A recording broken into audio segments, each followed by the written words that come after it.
मविया उमेदवारांच्या माघारीसाठी दिवसभरात 150 कोटी खर्च केले गेले असा गंभीर आरोप संजय राऊतांनी सत्ताधाऱ्यांवर केलाय। प्रमुख उमेदवारांना किमान 25 कोटी दिले गेले असा आरोप संजय राऊतांचा आहे।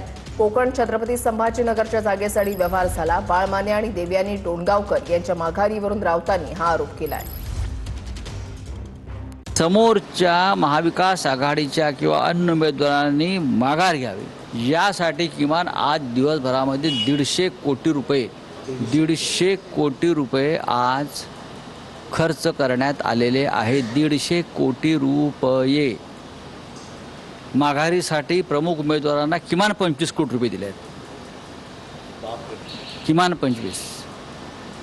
काल मुंबईतल्या सॉफिटेल जे हॉटेल आहे BKC तिथे एक व्यवहार झाला। त्यानंतर कोकणातून माघार घेण्यात आली। संभाजीनगरमध्ये आमच्या उमेदवाराने का माघार घेतली, तिथेही साधारण त्याच पद्धतीनं व्यवहार झाले।